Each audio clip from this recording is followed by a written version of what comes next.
اب یہ چوتھا گروپ شروع ہو رہا ہے، اور اس میں 8 سورتیں جو ہیں وہ مکی آئیں گی،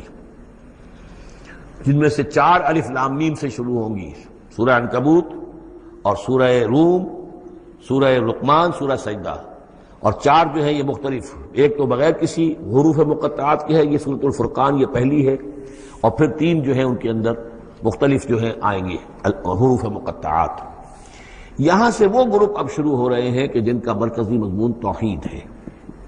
اس لیے کہ اگرچہ ویسے یہ چوتھا گروپ شروع ہو رہا ہے، لیکن جو کہ مکی صورتوں کا تو یہ تیسرا ہی گروپ ہے۔ مکی پہلے گروپ کے اندر صرف سورہ فاتحہ ہے، وہ ویسے بھی مکی مدنی کی تقسیم سے بلند تر ہے،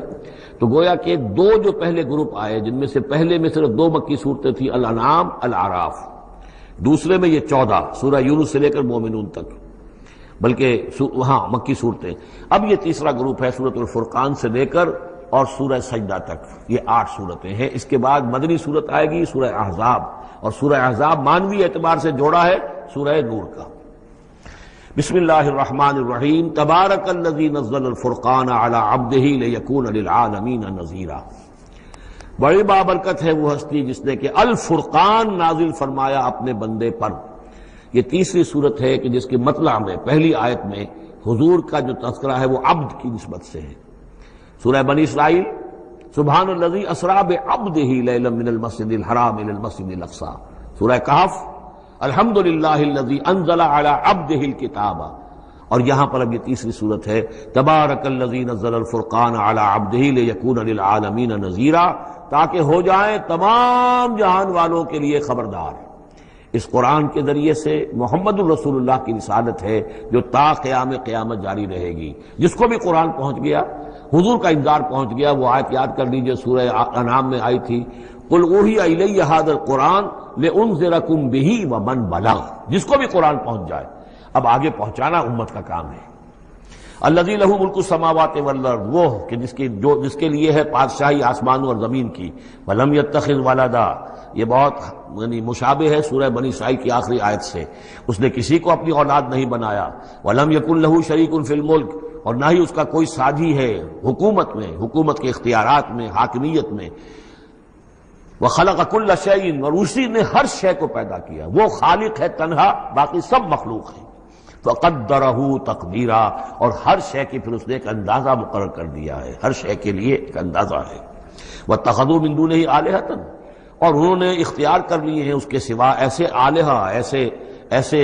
دیوی اور دیوتا، لا یخلقون شیئا وہم یخلقون، جو کسی بھی شے کی تخلیق نہیں کرتے بلکہ وہ تو خود مخلوق ہیں، ولا یملکون لانفسہم ضرا ولا نفعا، اور نہ انہیں اختیار خود اپنے بارے میں کسی برائی کا یا بھلائی کا ہے، نہ کسی اچھائی کا اور نہ کسی برائی کا، ولا یملکون موتا ولا حیاتا ولا نشورا، نہ انہیں اختیار ہے موت کا، نہ اختیار ہے جینے کا، نہ اختیار ہے جی اٹھنے کا۔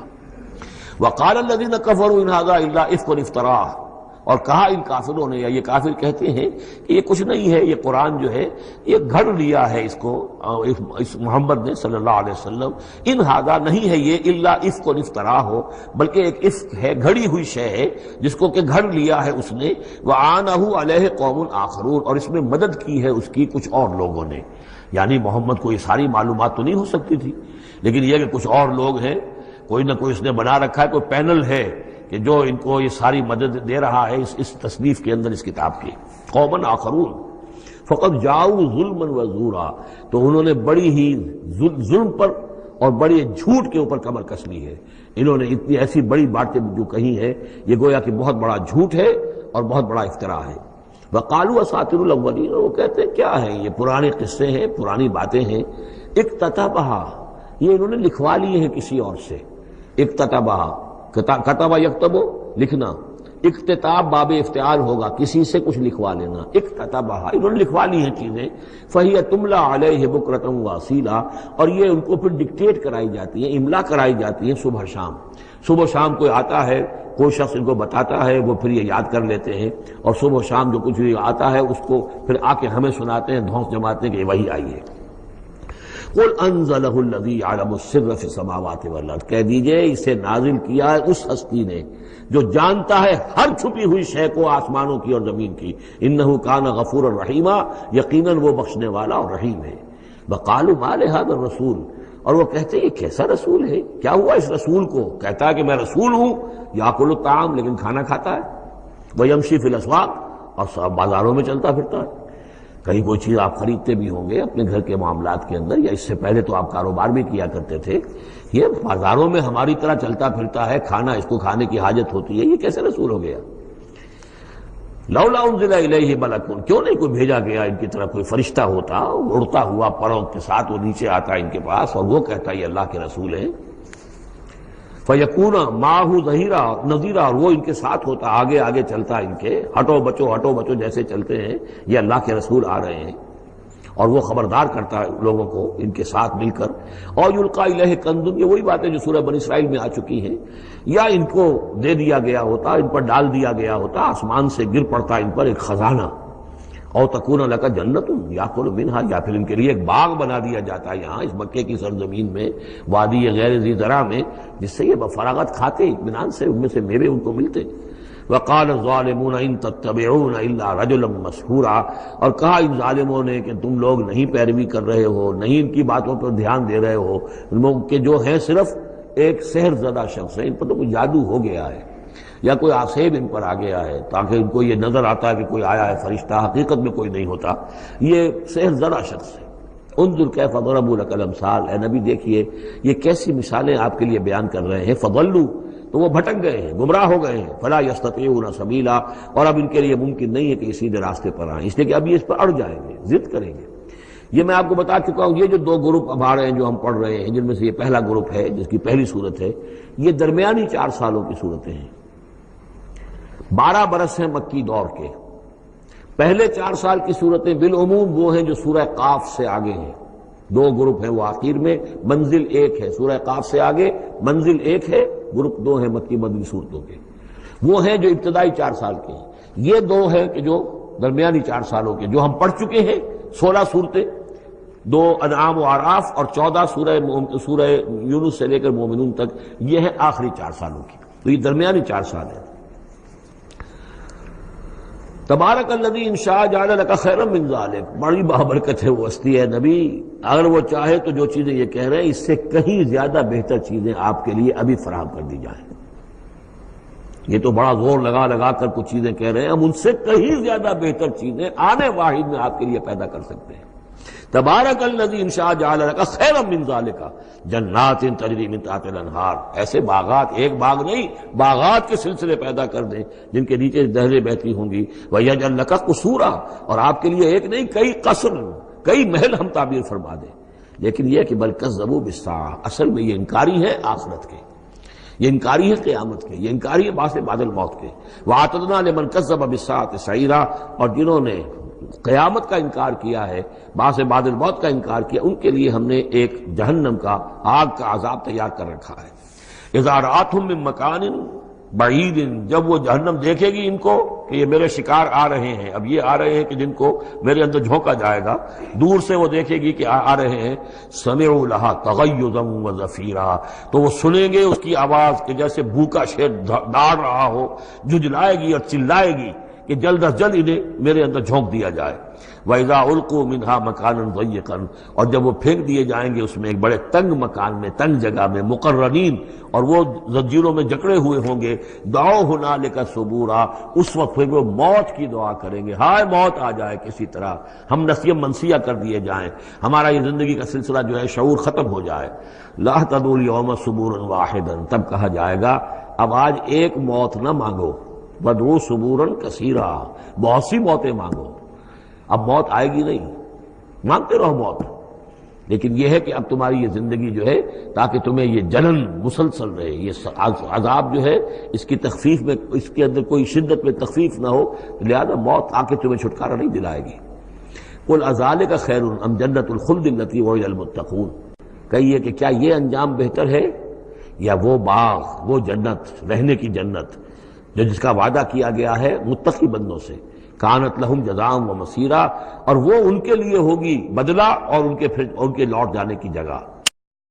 ما یشاؤون خالدین، ان لوگوں کے لیے وہاں ہر وہ شے ہوگی جو وہ چاہیں گے اور اس میں رہیں گے ہمیشہ ہمیشہ۔ کان علی ربک وعدا مسئولا، اور یہ تو وعدہ ہے تیرے رب کا جس کے لیے وہ ذمہ دار ہے۔ اب یاد کیجئے وہ دعا جو سورہ آل عمران کے آخر میں آئی تھی، ربنا وآتنا ما وعدتنا علی رسلک ولا یوم القیامہ، پروردگار جو تو نے وعدے اپنے رسولوں کے ذریعے سے ہم سے کیے تھے ان کو پورا فرما۔ اللہ تعالیٰ اپنے وعدوں سے پھرے گا نہیں، اللہ تعالیٰ ان وعدوں کو پورا کرے گا، اور وہ اس کو سمجھتا ہے کہ یہ میری ذمہ داری ہے کہ میں اپنے وعدے پورے کروں۔ وَيَوْمَ يَحْشُرُهُمْ، اور جس دن کہ وہ ان سب کو جمع کرے گا، وَمَا يَعْبُدُونَ مِن دُونِ اللَّهِ، اور جن کو یہ پوجتے تھے اللہ کے سوا، فَيَقُولُ أَأَنْتُمْ أَضْلَلْتُمْ عِبَادِي هَؤُلَاءِ،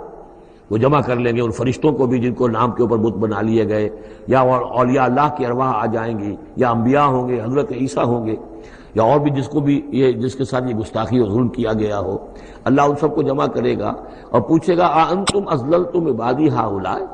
کیا آپ لوگوں نے میرے ان بندوں کو گمراہ کیا تھا؟ اب ہم ضلوا السبیل، یا وہ خود ہی گمراہ ہو گئے تھے، سیدھے راستے سے بھٹک گئے تھے۔ قالوا سبحانک ما کان ینبغی لنا ان نتخذ من دونک من اولیاء، وہ کہیں گے تو پاک ہے اس سے، اور یہ تو ہمارے لیے تو یہ سرے سے ممکن ہی نہیں، ہمارے لیے یہ کسی طرح روا ہی نہیں تھا کہ ہم تیرے سوا کسی کو اپنے ولی بنا لیں، ہم نے ان لوگوں کو ولی قرار نہیں بنایا۔ ولکن متعتہم وآباءہم، یعنی یہ کہ جیسے ولایت باہمی ہے، اللہ اہل ایمان کا ولی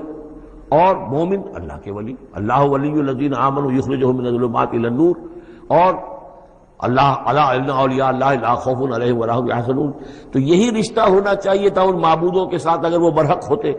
کہ وہ اس کے ولی ہوتے اور وہ ان کے ولی ہوتے، لیکن فرمایا کہ یہ ہو ہی نہیں سکتا کہ ہم ان سے کوئی رشتہ استوار کرتے۔ ما کان لنا ما کان ینبغی لنا ان نتخذ من دونک من اولیاء ولکن متعتہم وآباءہم، لیکن اے اللہ آپ نے ان کو سامان دیا، ساز و سامان انہیں اور ان کے آباء و اجداد کو، اور ان کو فراوانی دی، دولت دی، حیثیت دی، ذکر، یہاں تک کہ وہ ذکر کو بھول گئے، یاد دہانی کو بھول گئے، ہدایت کو بھول گئے جو ان کو دی گئی تھی۔ وَكَانُوا قَوْمًا بُورًا، اور یقیناً یہ بڑے تباہ ہونے والے لوگ تھے۔ فَقَدْ كَذَّبُوكُمْ، اب اللہ کہے گا ان لوگوں سے دیکھو بھائی انہوں تو تمہیں جھٹلا دیا، بِمَا تَقُولُونَ، جو تم کہہ رہے ہو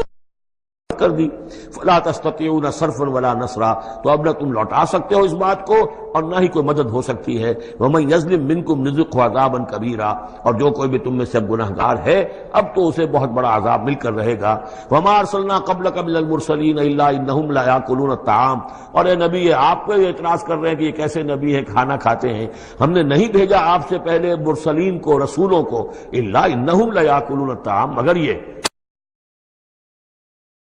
وہ بھی بازاروں میں چلتے پھرتے تھے۔ وَجَعَلْنَا بَعْضَكَ لِبَعْضٍ فتنة، لوگوں کو بعض کے لیے فتنہ بنا دیا ہے، آزما رہے ہیں۔ اتصبرون، تو اے مسلمانوں اب تم ثابت قدم رہو، صبر کرو۔ وَكَانَ رَبُّكَ بَصِيرًا، اور یقیناً آپ کا پروردگار دیکھ رہا ہے۔ وَقَالَ الَّذِينَ لَا يَرْجُونَ لِقَاءَنَا لَوْلَا أُنزِلَ عَلَيْنَا الْمَلَائِكَةُ أَوْ نَرَى رَبَّنَا لَقَدِ اسْتَكْبَرُوا فِي أَنفُسِهِمْ وَعَتَوْا عُتُوًّا كَبِيرًا۔ صدق اللہ العظیم۔ سورہ فرقان میں پھر وہی مضمون آ گیا ہے کہ مشرکین مکہ کی طرف سے وہ ایک ہی مطالبہ تھا کہ جو دہرا کر بار بار سامنے آ رہا تھا کہ کوئی حصی معجزہ دکھایا جائے، کوئی ایسی چیز جس سے کہ بالکل واشگاف ہو جائے، واقعتاً ہم پر عیاں ہو جائے کھل کر کہ واقعی آپ اللہ کے رسول ہیں۔ وقال الذین لا یرجون لقاءنا، اور کہا ان لوگوں نے، یا کہتے ہیں وہ لوگ جو ہماری ملاقات کے امیدوار نہیں ہیں، اسی لیے ان میں سرکشی ہے، لاؤبالیانہ پن ہے۔ لولا انزل علینا الملائکہ، کیوں نہیں ہم پہ فرشتے اتر آتے؟ اگر اللہ کو بھیجنا ہی ہے کوئی پیغام ہمیں تو فرشتوں کے ذریعے سے بھیجے۔ او نرى ربنا، یا ہم اپنے رب کو خود دیکھیں، رب خود سامنے آئے۔ لقد استکبروا فی انفسہم، انہوں نے بہت تکبر کیا ہے اپنے آپ میں، اپنا جو مقام انہوں نے سمجھا ہے کہ فرشتے ان سے کلام کریں اور اللہ ان سے ہم کلام ہو، تو در حقیقت یہ ان کے تکبر کی بنیاد پر ہے۔ وَعَتَوْا عُتُوًّا كَبِيرًا، اور انہوں نے سرکشی کی ہے بہت بڑی۔ یوم یرون الملائکۃ، جس دن کے یہ دیکھیں گے فرشتوں کو، لا بشرا یومئذ للمجرمین، پھر اس دن مجرموں کے لیے کوئی بشارت نہیں ہوگی، یعنی کہ قیامت کا دن ہوگا، فرشتے آئیں گے، سب چیز عیاں ہوگی، اللہ تعالیٰ بھی نزول جلال فرمائیں گے، سارے غیب کے پردے اٹھ جائیں گے تو پھر بشارت تو کوئی نہیں ہے مجرمین کے لیے، موقع کوئی نہیں، کوئی توبہ کا موقع نہیں۔ وَيَقُولُونَ حِجْرًا مَحْجُورًا، اور وہ کہیں گے کہ کوئی روک ہو، کسی طرح ہمیں بچایا جائے، کوئی روک ٹوک ہو جائے اس ساعت کو روکنے کے لیے۔ وَقَدِمْنَا إِلَىٰ مَا عَمِلُوا مِنْ عَمَلٍ، یہ تیسری مرتبہ وہ مضمون آ رہا ہے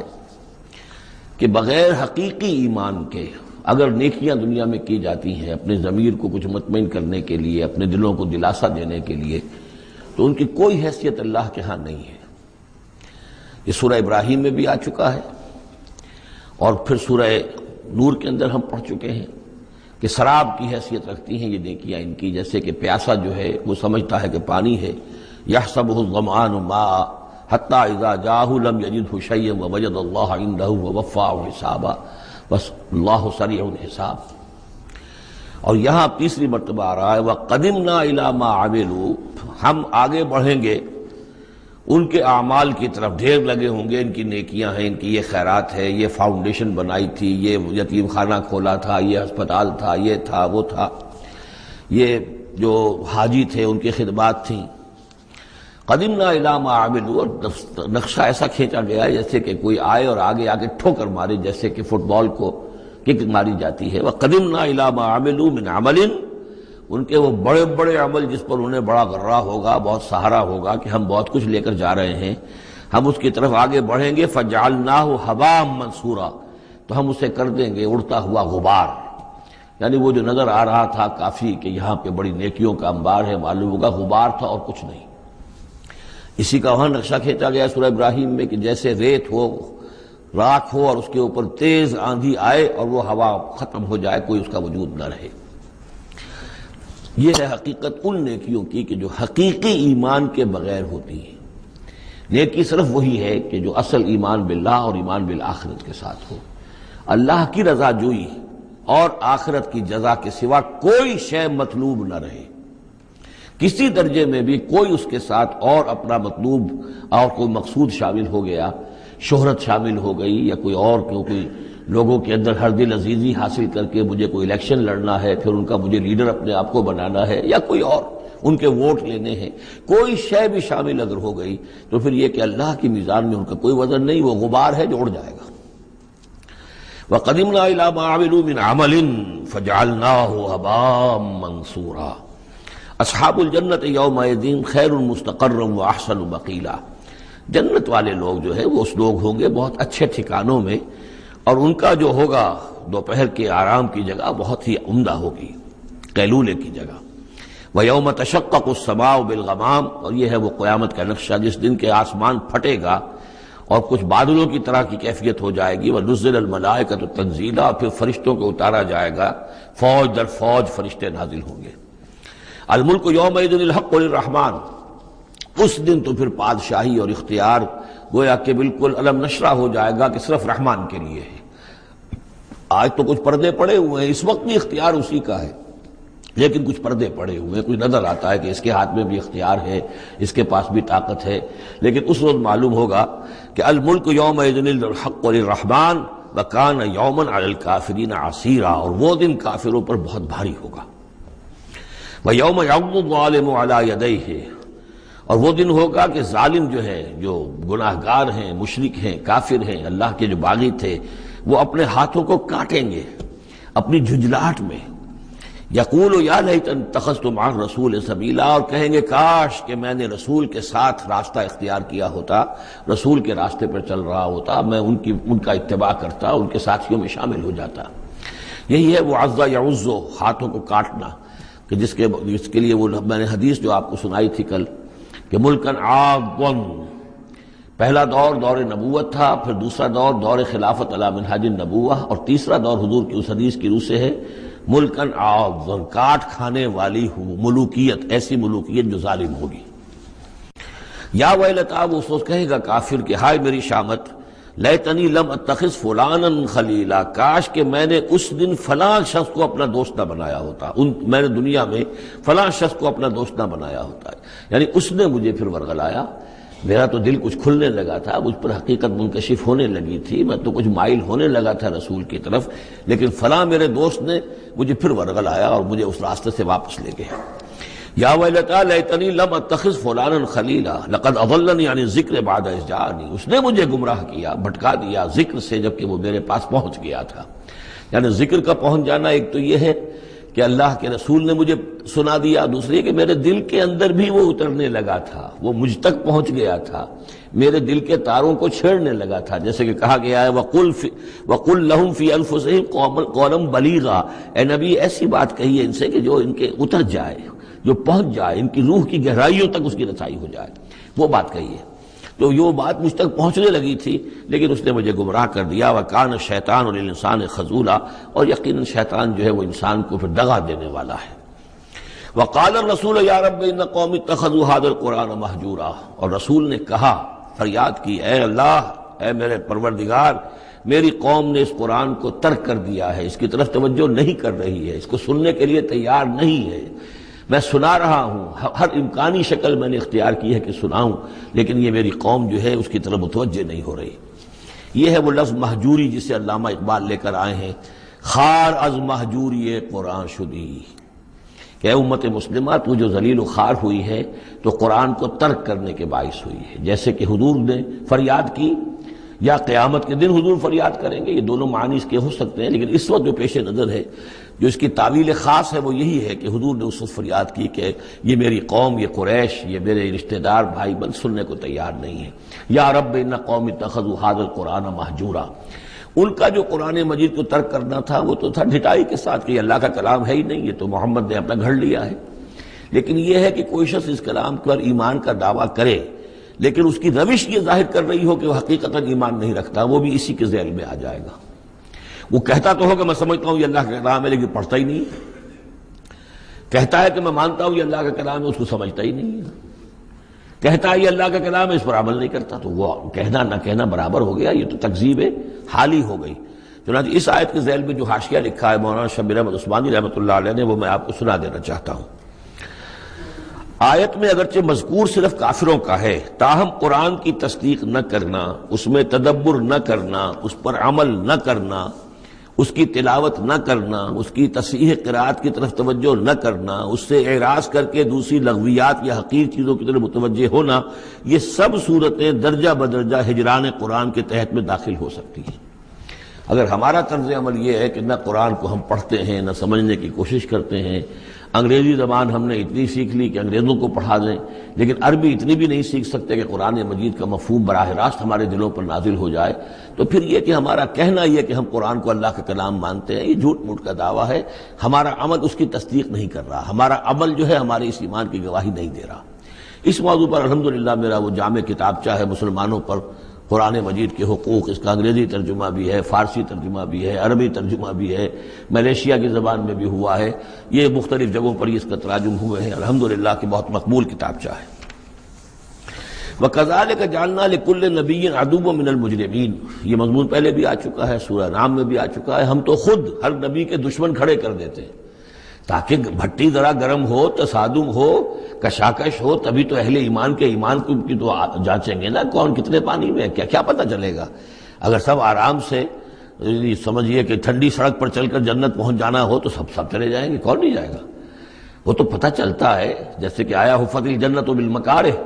جنت کو تو اللہ تعالیٰ نے گھیر دیا ہے ان چیزوں سے جو انسان کو بہت ناپسند ہے۔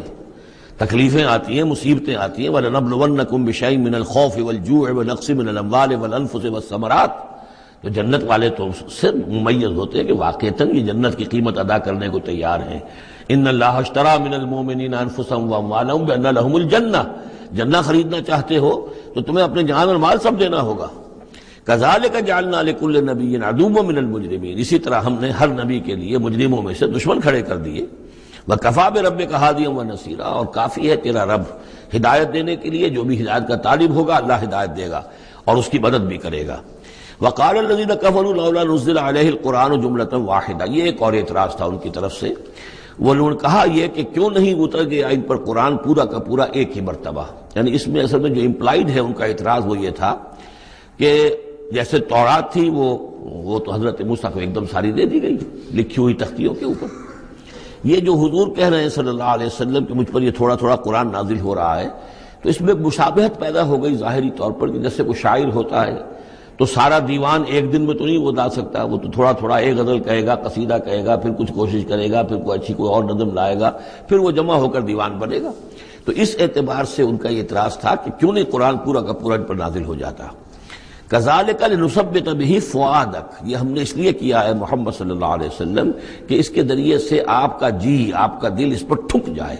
ورتلناہ ترتیلا، یعنی یہ کہ حالات کی مناسبت کے ساتھ ساتھ یہ نازل ہو رہا ہے، اور یہ کہ صرف حضور کا نہیں بلکہ اہل ایمان پوری جماعت، اس لیے کہ بر وقت جب رہنمائی آتی تھی اور بر وقت جو حالات تھے اس وقت ان کے حوالے سے گفتگو ہوتی تھی تو انہیں تسکین حاصل ہوتی تھی، انہیں یہ حوصلہ ملتا تھا کہ آج جو کچھ ہمارے ساتھ ہو رہا ہے یہی نوح کے ساتھ، ہود کے ساتھ، صالح کے ساتھ ہو چکا ہے، اور بالآخر جو ہے اللہ تعالیٰ نے ان سب کو کامیاب کیا اور انہیں بچا لیا، اور باقی ان کے دشمن جو ہیں وہ ملیا بیٹ ہو گئے، تو اس سے ان کے دلوں کو سہارا ملتا ہے۔ وَلَا يَأْتُونَكَ بِمَثَلٍ إِلَّا جِئْنَاكَ بِالْحَقِّ، اور یہ کوئی بھی اعتراض آپ پر نہیں کریں گے، کوئی بھی مسئلہ آپ کے سامنے پیش نہیں کریں گے مگر یہ کہ ہم اس کے جواب میں حق لے آئیں گے آپ کے پاس، ان کو پورا جواب مل جائے گا، وَأَحْسَنَ تَفْسِيرًا، اور بہترین تشریح ہم کھول کر دیں گے۔ الَّذِينَ يُحْشَرُونَ عَلَىٰ وُجُوهِهِمْ إِلَىٰ جَهَنَّمَ،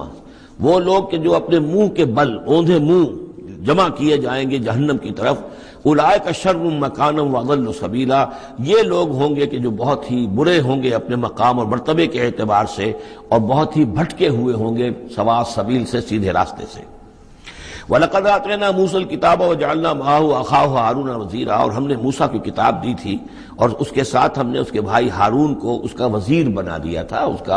اس کا کام میں تعاون کرنے والا، اس کی ذمہ داریوں میں اس کا ہاتھ بٹانے والا، اس کے بوجھ اٹھانے میں اس کی مدد کرنے والا۔ فَقُلْنَا اذْهَبَا إِلَى الْقَوْمِ الَّذِينَ كَذَّبُوا بِآيَاتِنَا، تو ہم نے کہا کہ تم دونوں جاؤ اس قوم کی طرف جنہوں نے ہماری آیات کو جھٹلایا ہے، فَدَمَّرْنَاهُمْ تَدْمِيرًا، تو پھر ہم نے ان کو ہلاک کر دیا، برباد کر دیا، اکھاڑ کر پھینک دیا، یعنی یہی جو معاملہ ہوا آل فرعون کا کہ وہ غرق کر دیے گئے۔ وَقَوْمَ نُوحٍ لَمَّا كَذَّبُوا الرُّسُلَ، اسی طریقے سے قوم نوح کو بھی جب کہ انہوں نے رسولوں کی تکذیب کی، اغرقناہم، انہیں بھی ہم نے غرق کر دیا، وجعلناہم للناس آیہ، اور انہیں ہم نے تمام نوع انسانی کے لیے ایک نشانی بنا دیا، وَأَعْتَدْنَا لِلظَّالِمِينَ عَذَابًا أَلِيمًا، اور ہم نے ظالموں کے لیے یہ دنیا کا جو عذاب استیصال تھا وہ تو نقد یہاں مل چکا ہے، اصل تو عذاب علیم آخرت کا ہے جو ان کے لیے تیار کر دیا گیا ہے۔ وعادن وثمود واصحاب الرس وقرونا بین ذلک، اور یہی معاملہ ہوا قوم عاد کا، قوم سمود کا اور کنویں والوں کا۔ اس کے بارے میں کوئی زیادہ صراحت کے ساتھ کوئی ایک رائے نہیں ہے کہ یہ بھی کوئی ایک قوم تھی جس کے پاس رسول بھیجے گئے، ان کے رسول کا کیا نام تھا، وہ قوم کب اور کہاں تھی، اس کے بارے میں کوئی اتفاق رائے نہیں ہے۔ وقرونا، لیکن یہ کہ معلوم ہوتا ہے کہ انہوں نے اپنے رسول کو کسی کنویں کے اندر بند کر دیا تھا، تو وہ رس کہتے ہیں کنویں والے۔ وقرونا بین ذالک، اور پھر یہ کہ ان کے مابین اور بہت سی بھی قومیں اور نسلیں اٹھی۔ وکلا ضربنا لہ الامثال، اور ہم نے ان سب کے لیے اپنے اپنے وقت پر ہم نے دلیلیں دی، حقائق واضح کر دیے، تمثیلیں بیان کی۔ وکلا تبرنا تتبیرا، لیکن بالآخر ان کے انکار کی پاداش میں ان سب کو ہم نے غارت کر دیا۔ وَلَقَدْ أَتَوْا عَلَى الْقَرْيَةِ الَّتِي أُمْطِرَتْ مَطَرَ السَّوْءِ، اور یہ لوگ آتے جاتے ہیں اس بستی پر کہ جس پر بڑی بری بارش ہوئی تھی، یعنی یہی سدوم اور عمورہ کی بستیاں۔ افلم یکونوا یرونہا، تو کیا یہ اس کو دیکھتے نہیں ہیں؟ یہ جب جاتے ہیں قافلہ لے کر اپنے اس کے قریب سے گزرتے ہیں، وہاں کے وہ کھنڈرات ہیں وہ ان کی نگاہوں کے سامنے آتے ہیں، تو کیا یہ اس کو دیکھتے نہیں ہیں؟ بل کانوا لا یرجون نشورا، لیکن یہ کہ ان کو جی اٹھنے کی اور بعد سے بعد الموت کی امید نہیں ہے، چونکہ وہ خیال نہیں ہے، لہذا ان آیات کو، ان حقائق کو یہ دیکھتے ہیں، گزر جاتے ہیں اندھوں کی طریقے سے، اس سے سبق نہیں سیکھتے۔ وَإِذَا رَأَوْكَ إِن يَتَّخِذُونَكَ إِلَّا هُزُوًا، اور اے نبی جب یہ آپ کو دیکھتے ہیں تو بس یہ پھر آپ کا مذاق اڑانا شروع کر دیتے ہیں۔ یہ بھی ایک طریقہ ہوتا ہے، آپ سیریس ہو ہی نہ، سیریس ہوں گے تو کسی کی بات سن کر کچھ سمجھنا پڑے گا، غور کرنا پڑے گا، جواب دینا ہوگا، اس کو چٹکیوں میں اڑائیے، ہنسی مذاق میں اڑا دیجیے۔ وَإِذَا رَأَوْكَ إِن يَتَّخِذُونَكَ إِلَّا هُزُوًا، اور جب یہ آپ کو دیکھتے ہیں تو یہ بس یہی روش اختیار کرتے ہیں آپ کے ساتھ کہ آپ کا مذاق اڑاتے ہیں۔ اَهَٰذَا الَّذِي بَعَثَ اللَّهُ رَسُولًا، یہ ہے وہ جنہیں اللہ نے بھیجا رسول بنا کر، یعنی بڑے بظاہر جو استحقار کا انداز ہو، اچھا یہ ہے وہ جو سمجھتے ہیں کہ ان کو رسول بنایا گیا، اللہ نے رسول بنا کر بھیجا ہے۔ اَهَٰذَا الَّذِي بَعَثَ اللَّهُ رَسُولًا إِن كَادَ لَيُضِلُّنَا عَنْ آلِهَتِنَا، واقعتاً یہ شخص جو ہے یہ تو تل گیا تھا، قریب ہو گیا تھا کہ ہمیں اپنے معبودوں سے ورغلا دے۔ لولا ان صبرنا علیہا، اگر ہم اپنے معبودوں پر ثابت قدم نہ رہتے، صابر نہ رہتے، جمع نہ رہتے۔ اگر ہم نے ان کے ساتھ وفاداری کا رشتہ جو ہے، وفاداری بشرط استواری عین ایمان ہے، اگر ہم نے اس وفاداری کا رشتہ اپنے معبودوں کے ساتھ استوار نہ کیا ہوتا تو اس شخص نے تو واقعی ہمیں برگشتہ کر دیا تھا۔ وَسَوْفَ يَعْلَمُونَ حِينَ يَرَوْنَ الْعَذَابَ مَنْ أَضَلُّ سَبِيلًا، ان قریب وہ جان لیں گے جب وہ عذاب کو دیکھیں گے کون تھا بھٹکا ہوا راستے سے۔ آیا محمد اور ان کے ساتھی صلی اللہ علیہ وسلم ورضی اللہ تعالیٰ عنہم اجمعین، یا یہ کہ تم لوگ؟ أَرَأَيْتَ مَنِ اتَّخَذَ إِلَٰهَهُ هَوَاهُ، یہ مضمون قرآن میں پھر آگے بھی آئے گا، لیکن اب نوٹ کر لیجئے اس کو۔ شرک کی یہ ایک اہم قسم ہے۔ بڑے بڑے موحدین جو ہیں وہ اپنی جگہ سمجھتے ہوں، بڑے جغادری موحد اپنے آپ کو، وہ بھی ذرا غور کریں کہ شرک ایک یہ بھی ہے۔ شرک صرف قبر پرستی نہیں ہے، صرف یا رسول اللہ کہنا یا علی کہنا وہ بھی شرک ہے، لیکن صرف یہی شرک نہیں ہے، شرک یہ بھی ہے۔ أَرَأَيْتَ مَنِ اتَّخَذَ إِلَٰهَهُ هَوَاهُ، کیا تم نے دیکھا اس شخص کو جس نے اپنی خواہش نفس کو اپنا خدا بنا لیا ہے؟ نفس کہتا ہے مجھے یہ چاہیے، آپ کا دماغ بتا دیتا ہے دیکھو یہ حرام ہے، لیکن آپ نفس کا حکم مانگتے ہیں، اللہ کے حکم کو پیچھے ڈال دیتے ہیں۔ کون معبود ہوا آپ کا؟ اللہ معبود ہے یا نفس معبود ہے؟ نفس چاہیے مجھے تو دولت چاہیے، میں نہیں جانتا حلال سے حرام سے، کیا یہ حلال حرام لگا رکھے، یہ مولویوں کے ڈھکوسلے، ٹھیک ہے ہوگا کوئی سود وغیرہ کوئی کبھی ہوتا ہوگا، آج تو چل ہی نہیں سکتا کاروبار سود کے بغیر۔ نفس کہتا ہے مجھے تو کرنا ہے، آپ نے اللہ کے حکم کو پیچھے ڈالا، نفس کا حکم مانا۔ کون معبود ہوا آپ کا؟ معبود تو وہی ہے جو مطاع ہو۔ آپ نے دیکھا کہ انہوں نے کہا تھا فرعون نے، جو ہماری قوم، جس کی قوم ہماری عابدین ہے، عابدون ہے، جو ہماری اطاعت کرتی ہے، غلام ہے۔ عبد وہ ہوتا ہے جو آقا کا حکم مانتا ہے، غلامی کرتا ہے، حکم مانتا ہے، فرما برداری کرتا ہے۔ تو تم نے نفس کی فرما برداری کی تو تمہارا نفس جو ہے وہ تمہارا معبود ہے۔ چاہے تم چلے کاٹتے رہو، لا الہ الا اللہ کے جو ہے وظیفے کرتے رہو لمبی لمبی، لیکن اگر نفس پرستی کر رہے ہو، اگر نفس کی خواہشات پر عمل کرتے ہو اور اس میں حرام کو بھی تم اختیار کر لیتے ہو جس کو اللہ نے حرام کیا ہے، تو نفس تمہارا معبود ہے۔ کہہ رہے ہیں لا الہ الا اللہ، لا الہ الا اللہ، اور ہے ان کا معبود وہ خود ان کا نفس ہے۔ أَرَأَيْتَ مَنِ اتَّخَذَ إِلَٰهَهُ هَوَاهُ، کیا دیکھا تم نے اس شخص کو جس نے اپنے خواہش نفس کو اپنا الہ بنا لیا ہے، معبود بنا لیا ہے۔ أَفَأَنْتَ تَكُونُ عَلَيْهِ وَكِيلًا، تو کیا ہے نبی آپ ایسے شخص کی ذمہ داری لیں گے؟ أَمْ تَحْسَبُ أَنَّ أَكْثَرَهُمْ يَسْمَعُونَ أَوْ يَعْقِلُونَ، کیا آپ کا خیال ہے نبی کہ یہ جو اکثریت آپ کے پاس آ کر کبھی جمگھٹا کر کے جمع ہو جاتی ہے تو کیا ان کی اکثریت سنتی ہے یا عقل سے کام لیتی؟ یہ سنتے سناتے نہیں ہیں، یہ صرف اپنے عوام کو دھوکہ دینے کے لیے آتے ہیں کہ ہم تو گئے تھے جی سننے کے لیے، ہمیں کوئی بات ملی نہیں۔ آخر کوئی بات ہوتی تو مانتے نا، بات کوئی تھی نہیں۔ أَتَحْسَبُ أَنَّ أَكْثَرَهُمْ يَسْمَعُونَ أَوْ يَعْقِلُونَ إِنْ هُمْ إِلَّا كَالْأَنْعَامِ، نہیں ہے یہ مگر صرف چوپایوں کے مانند، بل هُمْ أَضَلُّ سَبِيلًا، بلکہ ان سے بھی گئے گزرے ہیں۔ چوپایوں کو تو اللہ نے وہ چیزیں دی نہیں تھی جو ان کو دی ہیں، وہ عقل دی نہیں تھی جو ان کو دی ہے، لیکن یہ کہ یہ ان سے بھی گئے گزرے ہیں۔ أَلَمْ تَرَ إِلَىٰ رَبِّكَ كَيْفَ مَدَّ الظِّلِّ، کیا تم نے دیکھا نہیں اپنے رب کی طرف کہ کیسے اس نے تاریکی کو پھیلا دیا۔ جب رات ہوتی ہے تو گویا کہ پورے اس پہ زمین کے اوپر تاریکی کی چادر جو ہے اوڑھ دی، جیسے کالی چادر ڈال دی گئی ہو۔ كَيْفَ مَدَّ الظِّلِّ، رات کی تاریکی کی چادر اللہ اڑھا دیتا ہے۔ وَلَوْ شَاءَ لَجَعَلَهُ سَاكِنًا، اگر اللہ چاہتا تو پھر اسی رات کو مستقل کر دیتا، یہ رات کھڑی رہتی، کبھی دن نہ آتا۔ یہ اس سے پہلے سورہ قصص میں آیت آ چکی ہے، قصص میں آئے گی۔ قُلْ أَرَأَيْتُمْ إِنْ جَعَلَ اللَّهُ عَلَيْكُمُ اللَّيْلَ سَرْمَدًا إِلَىٰ يَوْمِ الْقِيَامَةِ مَنْ إِلَٰهٌ غَيْرُ اللَّهِ يَأْتِيكُمْ بِضِيَاءٍ۔ ویسے اس سے پہلے یہ مضمون آ چکا ہے کہ اللہ تعالیٰ جو ہے اگر مستقل طور پر دن کر دے تو کون رات لائے گا، اور مستقل طور پر رات کر دے تو کون دن لائے گا۔ تو اگر یہ رات قائم رہتی، اللہ چاہتا تو اس قائم رات ہی رہتی۔ ثم جعلنا الشمس علیہ دلیلا، پھر ہم سورج کو جب روشن کرتے ہیں، سورج جو تو اس سے یہ ہے کہ رہنمائی ملتی ہے، پھر اس سے معلوم ہوتا وہ یہ روشنی ہے اور وہ تاریکی تھی۔ تعرف الاشیاء بازدادها ثم قبضناہ الینا قبضا یسیرا، جب سورج طلوع ہوتا ہے تو آپ نے دیکھا ہوگا سائے بڑے لمبے پڑے ہوئے ہیں، پھر رفتہ رفتہ سورج اوپر ہونا شروع ہوا اور سایہ سمٹنا شروع ہوا، گویا کہ کوئی کھینچ رہا ہے، تنابیں کھینچ رہا ہے، ان کی یہ سائے جو ہیں اب سمٹ کر آ رہے ہیں۔ پھر ہم ان سایوں کو، ان تاریکوں کو، ذل کو اپنے قبضے میں لے لیتے ہیں، گھسیٹ لیتے ہیں۔ ثم قبضناہ الینا قبضا یسیرا وہو الذی جعل لکم اللیل لباسا، اور وہی ہے اللہ جس نے کہ تمہارے لیے رات کو بنا دیا ہے اوڑھنا، والنوم سباتا، اور رات کو بنا دیا ہے آرام اور استراحت، وجعل النہار نشورا، اور دن کو بنا دیا ہے نکل کر پھیلنے کی، اور دنیا میں اور جو کام کرنے ہیں اس کے لیے مناسب ماحول بنا دیا۔ وَهُوَ الَّذِي أَرْسَلَ الرِّيَاحَ بُشْرًا بَيْنَ يَدَيْ رَحْمَتِهِ، اور وہی ہے کہ جو بھیجتا ہے ہوائیں بشارت دیتی ہوئی اس کی رحمت کے آگے آگے۔ رحمت باران رحمت کے آنے سے پہلے پہلے آگے آگے اس سے ٹھنڈی ہواؤں کے جھونکے آتے ہیں۔ وَأَنزَلْنَا مِنَ السَّمَاءِ مَاءً طَهُورًا، اور ہم نے اتارا آسمان سے پانی جو کہ بڑا پاک ہے اور پاکی حاصل کرنے کا ذریعہ ہے۔ جب پانی برستا ہے تو سب سے پہلے تو فضا کو پاک کرتا ہے، صاف کرتا ہے، اس کے جتنے بھی وہ اس میں گرد و غبار ہے، جو پولیوشن ہے، اس سب کو بارش جو ہے اس کو صاف کرتی ہوئی نیچے لے آتی ہے،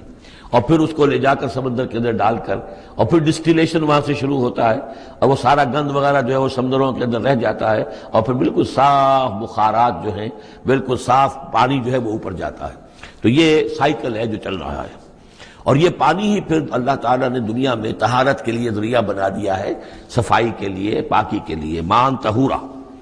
لِنُحْيِيَ بِهِ بَلْدَةً مَيْتًا، تاکہ ہم زندہ کریں اس کے ذریعے سے ایک مردہ آبادی کو، مردہ علاقے کو، مردہ زمین کو۔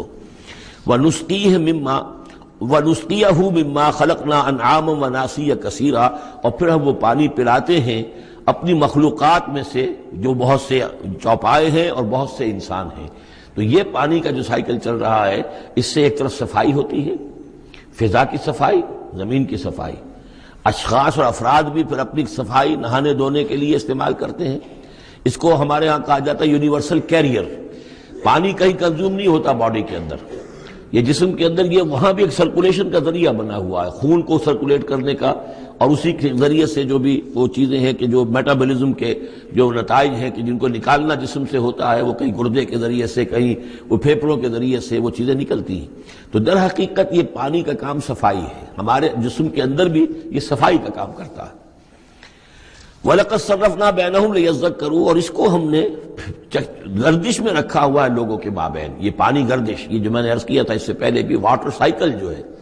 کہ یہ پہاڑوں کے اوپر جا کر جو ہے یہ اوور ہیڈ ٹینکس بن جاتے ہیں، یہ گلیشیئرز ہیں بڑے بڑے، کروڑ ارب ٹن جو ہے اس وہاں پر وہ برف پڑی ہوئی ہے، وہ پانی ہے۔ اب یہ کہ اگر آپ کو سٹور کہیں کرنا پڑتا ہے اتنا پانی، تو کس طرح کے سٹور بناتے اور کیسے ٹینک بناتے، لیکن وہ پانی وہاں پہ رکھا ہوا ہے، اوور ہیڈ ٹینکس ہیں، کتنی اونچائی پر ہے۔ اب کوہ ہمالیہ کے اوپر جو ہے تو گویا کہ ہماری اس سطح سے 6 میل اوپر ہے وہ، اب وہاں پر وہ پانی ہے پڑا ہوا ہے، اب وہ اپنی اسی کشش ثقل جو ہے زمین کی، اس کے تحت وہ پھر پانی پگھل رہا ہے، نیچے آ رہا ہے، آتا ہوا وہ سمندر میں پہنچ جاتا ہے، پھر وہاں سے اس کی وہ ویپرز بن کر اوپر جاتے ہیں۔ صرفنا بینہم، ہم نے اسے گردش میں رکھا ہوا ہے لوگوں کے مابین، لیذکروا، تاکہ وہ اس سے نصیحت اخذ کریں۔ فابا اکثر الناس الا کفورا، لیکن اکثر لوگ انکاری ہیں، وہ تو سوائے کفران نعمت کے کوئی اور روش اختیار کرنے کو تیار ہی نہیں ہے۔ وَلَوْ شِئْنَا لَبَعَثْنَا فِي كُلِّ قَرْيَةٍ نَذِيرًا، اگر ہم چاہتے تو ہر بستی میں ایک نذیر بھیج دیتے، لیکن ہمارا قاعدہ یہ ہے کہ ہم بستیوں کے مرکزی مقام پر، یہ آ جائے گا اگلی صورت کے اندر جا کر، کہ یہ ایک مرکزی مقام میں ہم رسول بھیجتے رہے، یہ نہیں کہ ہر بستی میں بھیج دیں۔ وَلِكُلِّ قَوْمٍ ہَادٍ، ہر قوم کے لیے تو ہے، لیکن یہ کہ ہر بستی میں ہو اب یہ نہیں ہے۔ اللہ تعالیٰ کا طریقہ یہ ہے کہ جو بھی علاقہ ہے جو اس کا ثقافتی، علمی، تہذیبی، سیاسی مرکز ہے، اس میں رسول کو بھیج دیا، کیونکہ باقی لوگ در حقیقت انہی کے متبعین ہوتے ہیں، انہی کے فالوورز ہوتے ہیں، انہی کی پیروی کرنے والے ہوتے ہیں۔ فَلَا تُطِعِ الْكَافِرِينَ وَجَاهِدْهُمْ بِهِ جِهَادًا كَبِيرًا، تو اے نبی آپ ان کافرین کی بات، کافروں کی بات مت مانیے۔ دیکھیے اطاعت دو معنی میں ہے، اطاعت ایک تو یہ کہ کسی نے حکم دیا اور آپ نے اس کی بات مان لی، یہ بھی اطاعت ہے کسی نے مخلصانہ انداز میں آ کے مشورہ دیا، دیکھو محمد اتنی سختی نہ کرو، یہ تم اپنی قوم کے ساتھ لڑائی مول لے رہے ہو، کیا فائدہ ہوگا، قوم ڈیوائیڈڈ ہو جائے گی، اور سوچ لو ہمارے جو قبیلے کی کوئی اگر عرب کے اندر کوئی دھاک بیٹھی ہوئی ہے تو اس لیے کہ ہمارا قبیلہ مجتمع ہے، اب اس طریقے سے تم نے جو معاملہ کر دیا، بھائی کو بھائی سے کٹوا دیا اور والدین سے بیٹوں کو جدا کر دیا، تو اس کا کیا معاملہ، اس سے بہتر ہے صلح جوئی ہونی چاہیے، اور مل جل کر کوئی بات کیجئے ایسی کہ جس سے صلح ہو جائے، کچھ آپ اپنی منوا لیں، کچھ ان کی مان لیں۔ اس قسم کا باقاعدہ کردار جو ولید بن مغیرہ کا کردار یہی تھا، اور وہ یہی چاہتا تھا کہ کسی طریقے سے یہ تصادم ختم ہو اور کسی ٹرمز کے اوپر کو مصالحت ہو جائے۔ تو بار بار جو کہا جاتا ہے فلا تطع الکافرین، تو کیا مانی؟ حضور کون سے کافر کی اطاعت کرنے کے لیے آمادہ تھے؟ لیکن ایسی بات ایسی ہوتی ہے کہ جس کے بارے میں کسی وقت جب کہ آدمی کسی شدید دباؤ میں ہو تو بربنائے طبع بشری ہو سکتا ہے کہ طبیعت جو ہے کچھ اس کی بات سننے کی طرف تو مائل ہو ہی جائے، جیسا کہ ہم سورہ بنی اسرائیل میں پڑھ چکے ہیں وَإِن كَادُوا لَيَفْتِنُونَكَ عَنِ الَّذِي أَوْحَيْنَا إِلَيْكَ لِتَفْتَرِيَ عَلَيْنَا غَيْرَهُ وَإِذًا لَّاتَّخَذُوكَ خَلِيلًا۔ یہ لوگ تو تلے ہوئے ہیں کہ آپ کو بچلا دیں اس چیز سے کہ جو ہم نے آپ پر وحی کی ہے، کہ آپ کچھ اور گھڑ کر ہماری طرف منسوب کر دیں، پھر یہ آپ کو دوست بنا لیں گے، جھگڑا ختم، لڑائی ختم ہو جائے گی۔ لڑائی تو ان کو ہماری آیات سے ہے، ہمارے قرآن سے ہے، ذاتی آپ کے ساتھ تو کوئی جھگڑا نہیں ہے۔ لیکن یہ کہ فرمایا وَلَوْلَا أَن ثَبَّتْنَاكَ لَقَدْ كِدتَّ تَرْكَنُ إِلَيْهِمْ شَيْئًا قَلِيلًا، اور اگر ہم نے ہی آپ کو جمائے نہ رکھا ہوتا تو اے محمد صلی اللہ علیہ وسلم عین ممکن تھا کہ آپ کچھ نہ کچھ ان کی طرف جھک ہی جاتے۔ تو یہ جو دباؤ تھا شدید، اس کا اندازہ کیجئے اس سے۔ تو فرمایا جا رہا فَلَا تُطِعِ الْكَافِرِينَ، آپ ان کی باتیں بھی مت سنیں، اس قسم کی کسی بات کے لیے آپ جس کو کہتے ہیں ٹو لینڈ این ایئر، کہ آپ اپنا کان اس کو دیں کہ وہ آپ کے کان میں آ کر یہ بات کر دیں، یہ بھی نہ کریں، اس کی بھی آپ اس کا موقع نہ دیں۔ وَجَاهِدْهُمْ بِهِ جِهَادًا كَبِيرًا، اور آپ ان کے ساتھ اس قرآن کے ساتھ جہاد کیجئے، یہ قرآن تلوار ہے، اس کے ساتھ جہاد کیجئے اور بڑا جہاد کیجئے۔ یعنی مکے میں جو جہاد ہو رہا تھا 12 برس تک جو ہوا ہے، وہ تلوار والا جہاد نہیں تھا، وہ قتال نہیں تھا، وہ جہاد بالقرآن تھا۔ یہ بہت اہم موضوع ہے جس پہ میری تقریر موجود ہے، کتابچہ موجود ہے، بلکہ 2 ہے، جہاد بالقرآن اور پھر جہاد بالقرآن کے 5 محاذ۔ آج بھی ہمارے ہاں جو بھی قومی مسائل ہیں، ملکی مسائل ہیں، ہمارے اس وقت اجتماعی مسائل ہیں، واقعہ یہ ہے کہ ان کے لیے 5 محاذ ہیں جن پر کہ قرآن مجید کی شمشیر ہاتھ میں لے کر جہاد کرنے کی ضرورت ہے۔ اب اس وقت ظاہر بات ہے کہ اس کا موقع نہیں ہے، لیکن یہ کہ اس اعتبار سے کہ ایک انقلابی جد و جہد اللہ کے دین کو قائم کرنے کی جد و جہد میں دعوت قرآن کے ذریعے سے، تربیت قرآن کے ذریعے سے، تزکیہ قرآن کے ذریعے سے، یہ ساری چیزیں ہم پڑھتے چلے آ رہے ہیں۔ تبشیر قرآن کے ذریعے، انذار قرآن کے ذریعے، تذکیر قرآن کے ذریعے، اور جو سینوں کے اندر کے جو روگ ہیں ان کا علاج قرآن سے، شفاء لما فی الصدور، نصیحت قرآن سے، یہ سارا قرآن سے۔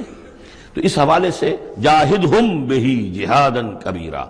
وہو الذی مرج البحرین، اور وہی ہے اللہ جس نے کہ 2 دریا چلا دیے، 2 روئیں چلا دی۔ ھذا عذب فرات، یہ ہے بہت ہی عمدہ خوش ذائقہ اور خوشگوار اور میٹھا پانی۔ وھذا ملح اجاج، اور دوسری رو چل رہی ہے کہ جو کڑوی اور نمکین پانی کی ہے۔ وجعلنا بینہما برزخا وحجرا مہجورا، اور ان کے مابین ہم نے پردہ لگا رکھا ہے، نظر نہیں آتا، اور ایک آڑ ہے، اوٹ ہے کہ وہ آپس میں ملتے نہیں ہیں۔ اللہ تعالیٰ کی یہ یعنی صنائی ہے، اللہ کی قدرت ہے۔ وَهُوَ الَّذِي خَلَقَ مِنَ الْمَاءِ بَشَرًا، اور وہی ہے جس نے پانی سے بنایا انسان، فَجَعَلَهُ نَسَبًا وَسِحْرًا۔ اب یہاں پانی سے مراد منی بھی ہو سکتی ہے کہ جس سے ظاہر بات ہے کہ جو انسان کی تخلیق کا معاملہ ہوتا ہے، جو مشاہدے میں ہے لوگوں کے، وہ تو یہی ہے کہ گندے پانی سے تخلیق کا آغاز ہوتا ہے۔ فَجَعَلَهُ نَسَبًا وَسِحْرًا، اور پھر اس کے لیے ایک تو یہ کہ اس کے آباء و اجداد ہیں، نسب ہے اس کی، اور ایک سحرن سسرالی رشتے، بیوی کے حوالے سے بھی۔ اب ظاہر بات ہے کہ جو ساس اور سسر ہے وہ بھی ایک طرح کے والد اور والدہ ہی ہے، یہ بھی گویا کہ اللہ تعالیٰ نے ان کو وہی رتبہ عطا کیا ہے، اور اس طریقے سے رشتے جڑتے چلے جاتے ہیں۔ ورنہ تو یہ ہوتا کہ ایک ہی خاندان کے رشتے جو ہیں وہ چلے جا رہے ہیں اور آئسولیٹڈ ہو رہے تھے خاندان، لیکن یہ کہ جب یہ رشتے ہوتے ہیں شادی بیاہ سے تو وہ خاندانوں کے مابین ناطے بن جاتے ہیں، رشتے ہیں اور ناطے ہیں، اور اس طریقے سے تانا بانا جو ہے اس میں نوع انسانی کو اللہ تعالیٰ نے بن رکھا ہے۔ فَجَعَلَهُ نَسَبًا وَسِحْرًا وَكَانَ رَبُّكَ قَدِيرًا، اور آپ کا رب جو ہے وہ سب قدرت رکھنے والا ہے۔ وَيَعْبُدُونَ مِن دُونِ اللَّهِ مَا لَا يَنفَعُهُمْ وَلَا يَضُرُّهُمْ، اور وہ بندگی کرتے ہیں اور پرستش کرتے ہیں اللہ کے سوا ان کی جو نہ انہیں کوئی نفع پہنچا سکتے ہیں اور نہ نقصان۔ وَكَانَ الْكَافِرُ عَلَىٰ رَبِّهِ ظَهِيرًا، اور یہ کافر لوگ جو ہیں یہ اپنے رب کی طرف پیٹھ کیے ہوئے ہیں، انہوں نے ادھر تو پیٹھ کی ہوئی ہے، ادھر توجہ کرنی ہی نہیں۔ وَمَا أَرْسَلْنَاكَ إِلَّا مُبَشِّرًا وَنَذِيرًا، اور نہیں بھیجا ہم نے آپ کو مگر مبشر اور نذیر بنا کر، جو بھی حق کا راستہ اختیار کریں ان کو بشارت دیجئے، راح و ریحان و جنت النعیم، اللہ کی مغفرت اور رحمت کی بشارت، اور جو لوگ اس کو رد کر دیں، انکار کر دیں، ان کو خبردار کر دیجئے کہ پھر جہنم تمہارے لیے تیار ہے۔ قُلْ مَا أَسْأَلُكُمْ عَلَيْهِ مِنْ أَجْرٍ إِلَّا مَنْ شَاءَ أَنْ يَتَّخِذَ إِلَىٰ رَبِّهِ سَبِيلًا، ان سے کہہ دیجئے کہ میں نے تم سے آج تک کوئی اجرت نہیں مانگی،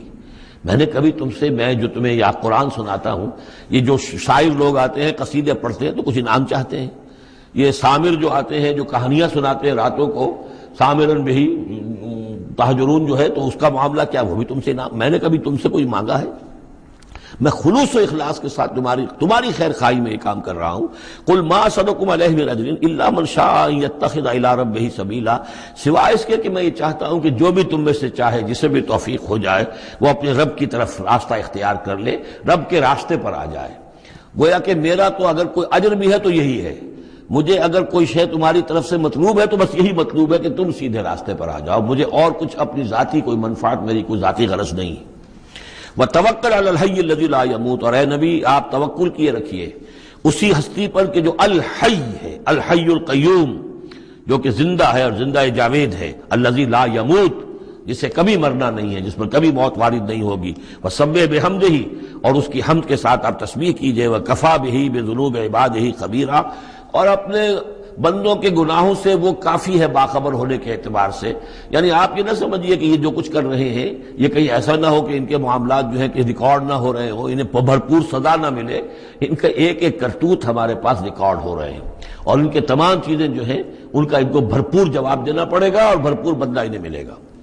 الذی خلق السماوات والارض وما بینہما فی ستۃ ایام، وہی کہ جس نے پیدا کیا آسمانوں اور زمین کو اور جو کچھ کہ ان کے مابین ہے 6 دنوں میں. ثم استوى علی العرش، پھر وہ متمکن ہو گیا عرش پر، تخت پر. الرحمن، وہ رحمان ہے. فاسأل بہ خبیرا، تو ذرا پوچھو، کوئی ہے کہ جو اس کی خبر رکھتا ہو، جو اس کے بارے میں معلومات رکھتا ہو، ان سب سے پوچھو اس رحمان کی صفات کیا ہیں، اس رحمان کی شان کیا ہے. جاؤ تم تلاش کرو. یہ جو کبھی ہم پڑھا کرتے تھے ہائی اسکول میں ہمارے زمانے میں کہ مجھ کو ہے تیری جستجو، مجھ کو تیری تلاش ہے، خالق میرے کہاں ہے تو، مجھ کو تیری تلاش ہے. تو ایک ارج ہے انسان کے اندر، وہ محسوس کرتا ہے کہ کوئی ہے، کوئی تو ہے جس نے مجھے پیدا کیا ہے. اب میں کیسے تلاش کروں، کہاں ملوں، کہاں ملے گا، کیسے اسے بات ہو سکتی. فاسأل بہ خبیرا، تو جاؤ ایسے لوگوں کو تلاش کرو کہ جو اس کے ساتھ کچھ آشنائی رکھتے ہوں، جو جس کے جاننے والے ہوں، جس کی کوئی دوستی ہو، اور ان کی صحبت اختیار کرو. کونوا مع الصادقین، تو یقیناً تمہیں جو ہے اللہ تعالیٰ کی معرفت حاصل ہوگی.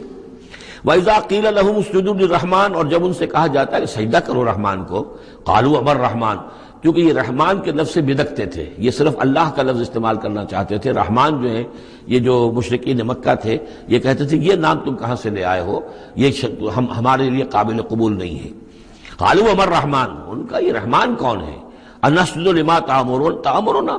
کیا ہم سجدہ اسے کریں جس کا تم ہمیں حکم دے رہے ہو. اس میں ہے وہ شقاق جو ہوتی ہے زدم زدہ. ٹھیک ہے، تمہارے کہہ رہے تو ہم یہ نہیں کریں گے، مطلب یہ کہ چاہے تو تم بات کہہ رہے ہو حق ہے، لیکن یہ کہ چونکہ تم کہہ رہے ہو اس لیے ہم نہیں کریں گے. اس کا تو مطلب یہ ہوگا کہ ہم نے تمہاری بات مان لی اور تم جیت گئے. انسجد لما تأمرنا، کیا اس کو ہم پوجیں گے جس کا کہ آپ ہمیں حکم دے رہے ہیں. وزادہم نفورا، اور اس سے ان کے اندر نفرت اور بدکنا ہی بڑھ رہا ہے، فرار اور بھاگنا اور دوڑنا. تبارک الذی، یہ جو آخری رکوع ہے سورہ مبارکہ کا، یہ ہمارے اس مطالعہ قرآن حکیم کے منتخب نصاب کا. وَإِذَا قِيلَ لَهُمْ، سجدہ کر لیجیے. ٹھیک ہے، سجدہ تلاوت کے ضمن میں سورہ حجب کے آخر میں جو سجدہ آیا تھا، بعض حضرات نے اس پر اشارہ کیا تھا، وہ امام ابو حنیفہ کے نزدیک وہ آیت سجدہ نہیں ہے. امام شافعی کے نزدیک ہے، لیکن امام شافعی کے نزدیک جو سجدہ تلاوت ہے یہ واجب نہیں ہے، یہ آپشنل ہے. کوئی شخص کرنا چاہے تو کرے، نہ کرے تو اس پر گناہ نہیں ہے. جبکہ امام ابو حنیفہ کے نزدیک یہ واجب ہے، کرنا ضروری ہے. لیکن اس مقام پر امام ابو حنیفہ کے نزدیک سجدہ نہیں ہے. یہ میں عرض کر رہا تھا کہ یہ جو آخری رکوع ہے سورہ فرقان کا، یہ ہمارے اس مطالعہ قرآن حکیم کے منتخب نصاب کا ایک اہم درس ہے. اس کے میں نے عرض کیا تھا پہلا حصہ 4 بہت جامع اسباق پر مشتمل ہے. سورۃ العصر، آیت البر، 2 ہم اس میں سے پڑھ چکے ہیں. دوسرے حصے میں کچھ ایمان کے مباحث تھے، ایمان کی ماہیت، ایمان کی حقیقت. اس میں ہم سورہ آل عمران کے آخری رکوع کی آیات پڑھ چکے ہیں، سورہ فاتحہ پڑھ چکے ہیں، اور ابھی حال ہی میں سورہ نور میں یہ آیات نور جو ہیں، 5واں رکوع سورہ نور کا. تیسرا حصہ ہے اس کا عمل صالح کی تشریح پر. تو عمل صالح کے ضمن میں سب سے پہلے مرحلہ آتا ہے انفرادی شخصیت، انفرادی سیرت و کردار. اس کا سب سے پہلا سبق وہ تھا جو ہم پڑھ چکے ہیں سورہ مومنون کے شروع میں، وہ 11 آیات. تعمیر سیرت کی اساسات کیا ہیں، کن چیزوں پر، کن بنیادوں پر جو اللہ چاہتا ہے کہ ایک بندہ مومن کی سیرت جو ہے وہ تعمیر ہو، وہ کس اساسات پر ہوگی؟ تو قد افلح المؤمنون الذین هم فی صلاتهم خاشعون والذین هم عن اللغو معرضون والذین هم للزکاة فاعلون والذین هم لفروجهم حافظون الا علی ازواجهم او ما ملکت ایمانهم فانهم غیر ملومین فمن ابتغى وراء ذلك فاولئک هم العادون والذین هم لاماناتهم وعهدهم راعون والذین هم علی صلواتهم یحافظون اولئک هم الوارثون الذین یرثون الفردوس هم فیها خالدون۔ تو یہ تو گویا کہ اساسات ہیں۔ اب یہ کہ وہ پوری تعمیر شدہ شخصیت، میچور بندہ مومن، پوری تعمیر شدہ شخصیت، اس کے خد و خال کیا ہوں گے، وہ ہے کہ جو اس رکوع میں آ رہے ہیں۔ ایک میچور بندہ مومن کی شخصیت جو ہے، اس کے کیا خصائص ہیں، کیا اوصاف ہیں۔ لیکن اس سے پہلے دو آیات کے اندر ایمان کے ضمن میں جو قرآن مجید کا جو فطری طرز استدلال ہے، اس کا خلاصہ آ گیا ہے۔ تبارک الذی جعل فی السماء بروجا، بہت بابرکت ہے وہ ذات جس نے کہ آسمان میں برج بنائے، وجعل فیہا سراجا وقمرا منیرا، اور اس میں رکھ دیا ایک چراغ اور چاند جو کہ روشن ہے۔ اب یہاں نوٹ کیجئے کہ سورج کو سراج کہا ہے۔ سورج میں چونکہ کمبسچن کا عمل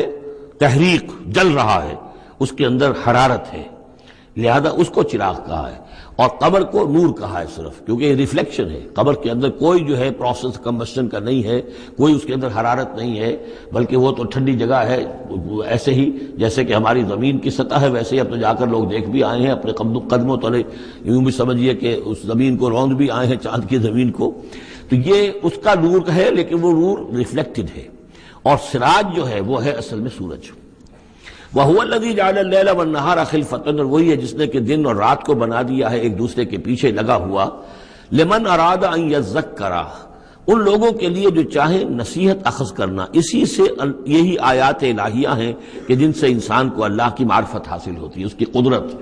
اس کا علم، اس کی حکمت کا اندازہ ہوتا ہے۔ او ارادہ شکورا، یا جو اللہ تعالیٰ کی نعمتوں کے پہلو سے اس کا شکر کرنا چاہیں، تو اس کے لیے کائنات کا ذرہ ذرہ جو ہے گویا کہ اللہ کی توحید پر، اللہ کی قدرت پر، اللہ کی صناعی پر، اللہ کی حکمت پر دلالت کر رہا ہے۔ بس یہ دو آیتیں تو سمجھیے کہ ایمان کے ضمن میں تمہیدی آیتیں ہیں۔ اب وہ ایک نقشہ کھینچ رہے ہیں کہ اللہ کے عباد الرحمن، اللہ کے بندے، خاص اللہ کے بندے، اللہ کے چہیتے بندے، اللہ کے محبوب بندے کیسے ہوتے ہیں۔ اس کو پڑھیے اسی طریقے سے کہ دل میں ارادہ رکھیے، کم سے کم امنگ اور آرزو تو ہو کہ ہم بھی اللہ تعالی ہمیں توفیق دے کہ ہم ایسے ہی بننے کی کوشش کریں۔ وعباد الرحمن الذین یمشون علی الارض ہونا، اللہ کے بندے وہ ہیں جو زمین پر چلتے ہیں تو آہستگی اور نرمی کے ساتھ، قدم مار کر نہیں چلتے، اکڑ کر نہیں چلتے، بلکہ یہ کہ معلوم ہوتا ہے فروتنی کے ساتھ چل رہے ہیں، اور یہ اپنے آپ کو آقا نہیں سمجھتے، مالک نہیں سمجھتے، بلکہ غلام سمجھتے ہیں۔ اللہ کے غلام ہیں، عباد الرحمن ہیں، اللہ کے بندے ہیں، تو غلاموں کی طرح چلتے ہیں، وہ اکڑ کر نہیں چلتے۔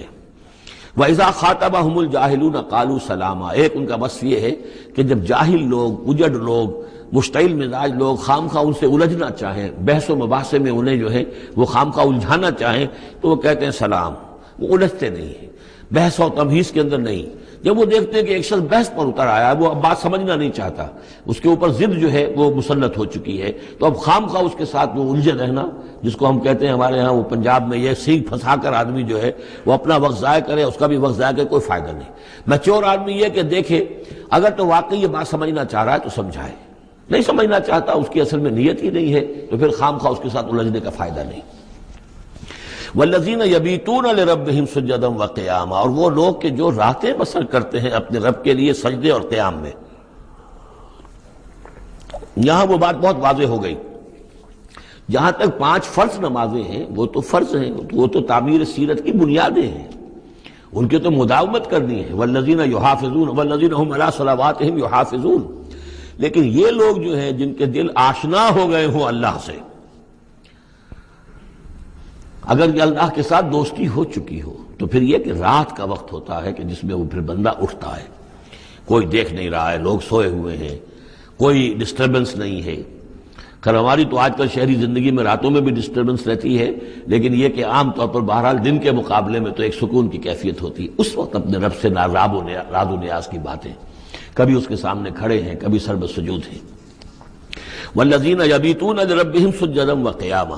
والذین یقولون، اور وہ کہتے رہتے ہیں سب کے باوجود، ربنا اصرف عنا عذاب جہنم، اے رب ہمارے عذاب جہنم کو ہم سے پھیر دے، دور کر دے۔ یہ سورہ نور میں بھی ہم نے پڑھا تھا کہ وہ ساری شخصیت جو ہے بیان کرنے کے بعد وہ اس کے بعد بھی لرزاں و ترساں رہتے ہیں. یوما تتقلب فیہ القلوب والابصار، ڈرتے رہتے ہیں اس دن کے خیال سے کہ جس میں نگاہیں اور دل الٹ دیے جائیں گے قیامت کے دن سے. ان عذابہا کان غراما، یقیناً اس کا عذاب جو ہے وہ چمٹ جانے والی شے ہے. انہا ساعت مستقر و مقامہ، پروردگار وہ جگہ جہنم جو ہے یقیناً بہت بری جگہ ہے، مستقل قیام کے لیے بھی اور تھوڑی دیر کے لیے بھی. جو میں نے عرض کیا تھا کہ دنیا میں بری سے بری جگہ بھی جو ہے اس میں بھی آپ تھوڑی دیر کے لیے جائیں گے تو ریکریشن ہو جائے گی چینج کی وجہ سے، اور اچھی سے اچھی جگہ جو ہے اس میں بھی مستقل رہنا پڑے تو پھر اس کے اندر کوئی حسن اور کوئی جو ہے دلچسپی باقی نہیں رہے گی. تو اس کے بجائے جو جنت کا اور جنت کا تصور دیا جا رہا ہے، جنت اتنی اچھی جگہ ہے کہ مستقل طور پر رہنے کے باوجود اس کی دلچسپیوں میں، اس کی رعنائیوں میں کوئی کمی نہیں ہوگی. اور جہنم اتنی بری جگہ ہے کہ ایک لحظے کے لیے بھی کسی کا قدم وہاں گیا تو وہ اپنی پوری جو ہے سختی اس کے اوپر ظاہر کر دے گی. والذین اذا انفقوا لم یسرفوا ولم یقتروا وکان بین ذلک قواما، اور وہ لوگ کہ جو خرچ کرتے ہیں تو نہ تو وہ اسراف کرتے ہیں اور نہ ہی بخل سے کام لیتے ہیں، بلکہ اس کے بین بین اعتدال جو ہے. واقعہ یہ ہے کہ دنیا کا مشکل ترین کام ہے توازن اور اعتدال. ظاہر بات ہے یہ لوگ جو میچور ہیں، سمجھدار ہیں، اب ان کے ہاں یہ ہوگا کہ ان کے اس خرچ کرنے کے معاملے میں بھی اعتدال ہوگا. والذین لا یدعون مع اللہ الہا آخر، تین کبیرہ گناہ وہ ہیں جیسا کہ ہم نے پڑھا ہے سورہ نساء میں بھی، ان تجتنبوا کبائر ما تنہون عنہ، تو بڑے بڑے گناہ وہ کون سے ہیں کہ جن سے اگر تم باز رہو تو باقی چھوٹے گناہ تو اللہ تعالیٰ جو ہے وہ معاف بھی کرتا رہے گا. اور ان میں سے سب سے بڑا تو 2 مرتبہ فرمایا شرک، اور شرک کے بعد پھر قتل ناحق اور پھر زنا. یہ 3 ہیں. قتل ناحق سے بھی در حقیقت تمدن کی جڑ کٹ جاتی ہے، اور زنا سے تمدن جو ہے وہ سڈاس بن جاتا ہے، پھر اس کے اندر گندگی ہو جاتی ہے. تو اس حوالے سے یہ 3 چیزیں یہاں بیان کی جا رہی ہیں. والذین لا یدعون مع اللہ الہا آخر، وہ لوگ کہ جو نہیں پکارتے اللہ کے ساتھ کسی اور معبود کو. ولا یقتلون النفس التي حرم اللہ الا بالحق، نہ ہی قتل کرتے ہیں کسی جان کو جس کو کہ اللہ نے محترم ٹھہرایا ہے مگر حق کے ساتھ. قتل کے بدلے قتل والا معاملہ ہے، یا مرتد کا قتل ہے، یا زانی شادی شدہ کا رجم ہے، جو بھی ہے. ولا یزنون، نہ وہ زنا کرتے ہیں. ومن یفعل ذلک یلقى اثاما، اور جو کوئی بھی یہ کام کرے گا وہ اس کی پاداش کو پکڑ کر اس کو جو ہے اس حاصل کر کے رہے گا، یعنی لازماً اس کی سزا اس کو مل کر رہے گی. یلقى اثاما یضاعف له العذاب یوم القیامہ، قیامت کے دن اس کا عذاب دگنا کر دیا جائے گا.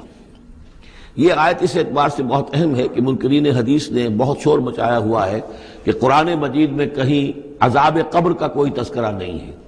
صراحتاً واقعتاً نہیں ہے، احادیث میں بہت تفصیل ہے، لیکن یہ کہ یہ مقام ایسا ہے کہ جس سے ثابت ہوتا ہے کہ قیامت کے دن سے پہلے بھی عذاب ہے. یضاعف له العذاب یوم القیامہ، دگنا کیا جائے گا ان کے لیے عذاب قیامت کے دن. اس کا مطلب ہے کہ عالم برزخ میں بھی ان کے لیے عذاب ہے. اور جو فرمایا گیا ہے کہ یہ جو قبر کا گڑھا ہے یا یہ جہنم کے گڑھوں میں سے ایک گڑھا ہے، اور یا جنت کے باغیچوں میں سے ایک باغیچہ ہے، اور یا تو وہاں ایک کھڑکی کھول دی جاتی ہے جنت کی جہاں سے ٹھنڈی ہوائیں اور خوشبوئیں آتی رہتی ہیں، اور یا یہ کہ کھڑکی کھول دی جاتی ہے جہنم کی طرف جس سے آگ کی لپٹ اور گرمی جو ہے اور لو جو ہے وہ آتی رہتی ہے. یضاعف له العذاب یوم القیامہ، قیامت کے دن اس کے لیے عذاب دگنا کر دیا جائے گا. ویخلد فیہ مہانا، اور پھر وہ رہے گا اس عذاب میں ہمیشہ ہمیشہ. الا من تاب، استثناء ہے، استثناء یہ ہے من تابا، جو جس نے توبہ کر لی دنیا ہی کے اندر موت کے آنے سے پہلے ما لم یغرغر. الا من تاب و آمن، اور ایمان لایا. گویا کہ جو شخص اس قسم کے گناہوں میں مبتلا ہوتا ہے چاہے وہ قانوناً کافر نہ ہو، حقیقتاً وہ کافر ہو جاتا ہے، ایمان اس کے دل سے نکل جاتا ہے. لہذا توبہ گویا کہ اثر نو ایمان لانے کے مترادف ہے. الا من تاب و آمن وعمل عملا صالحا، اور وہ پھر عمل کرے نیک. فاولئک یبدل اللہ سیئاتہم حسنات، تو ایسے لوگوں کی برائیوں کو اللہ تعالیٰ نیکیوں سے بدل دیتا ہے. اس کے دونوں معنی ہیں کہ توبہ کے نتیجے میں ایک تو نامہ اعمال میں جو اندراج ہوا تھا برائی کا وہ صاف ہو جائے گا اور اس کی جگہ نیکی کا اندراج ہو جائے گا. اور یہ معنی بھی ہے کہ زندگی میں اس دنیا میں توبہ کے نتیجے میں اخلاق جو ہے وہ پاک صاف ہو جاتے ہیں، دامن اخلاق کے دھبے دھل جاتے ہیں، اور انسان کا جو دامن کردار ہے پھر صاف شفاف ہو جاتا ہے. وَكَانَ اللَّهُ غَفُورًا رَحِيمًا، اور اللہ تعالیٰ غفور الرحیم ہے. وَمَن تَابَ وَعَمِلَ صَالِحًا، اب دوبارہ تکرار کی گئی، اور جو توبہ کرے اور پھر نیک عمل کرے فَإِنَّهُ يَتُوبُ إِلَى اللَّهِ مَتَابًا، تو وہ ہے کہ جو توبہ کرتا ہے اللہ کی جناب میں جیسا کہ توبہ کرنے کا حق ہے. توبہ کی تسبیحیں ہو رہی ہوں، استغفار کی تسبیحیں ہو رہی ہوں، اور آیت کریمہ کے ختم ہو رہے ہوں 1.25 لاکھ کا اور لاکھ کا، لیکن حرام خوری جوں کی توں جاری ہو، وہ سارے غلط کام ویسے کہ ویسے جاری ہوں، وہ کوئی توبہ نہیں ہے، اس کا کچھ حاصل نہیں. والذین لا یشهدون الزور، اور وہ لوگ کہ جو جھوٹ کے پر موجود بھی نہیں رہتے. جھوٹ کی گواہی والی بات نہیں ہے یہاں، لیکن جھوٹ کی گواہی تو گویا کہ اس کے اندر خود بخود امپلائڈ ہے، یعنی ان کے اندر صداقت اور حق کے ساتھ اتنی غیرت ہوتی ہے کہ جہاں کوئی جھوٹ کا گزر بھی ہو وہاں وہ اپنی موجودگی بھی پسند نہیں کرتے. جھوٹ کا دھندا ہو رہا ہو، جھوٹ کا کاروبار ہو رہا ہو، جھوٹ بولا جا رہا ہو، یہ وہاں پر ان کی غیرت اور حمیت جو ہے صداقت کے ساتھ اور سچ کے ساتھ وہ اتنی ہے کہ وہ وہاں موجودگی بھی اپنی برداشت نہیں کرتے. وَإِذَا مَرُّوا بِاللَّغْوِ مَرُّوا كِرَامًا، اسی طریقے سے جب وہ کسی لغو کام کے پاس سے گزرتے ہیں تو اپنے دامن کو بچا کر گزر جاتے ہیں. دیکھیے وہاں بھی تھا سورہ مومنین کو شروع کی آیات میں وَالَّذِينَ هُمْ عَنِ اللَّغْوِ مُعْرِضُونَ، کہ جو لغو سے اعراض کرتے ہیں. اور یہاں یہ کہ اس کے پاس سے اگر گزر ہو بھی جائے اتفاقاً، خود تو قصد کرنا جو ہے بہت دور کی بات ہے، اس کا کوئی امکان ہی نہیں. اتفاقاً آپ راستہ چل رہے ہیں اور دیکھ رہے ہیں کوئی مداری کا تماشا ہو رہا ہے، آپ کا کوئی ارادہ نہیں تھا، لیکن وہاں رکیے بھی نہیں، وہاں سے جو ہے اپنے دامن کو بچاتے ہوئے نکل جائیے.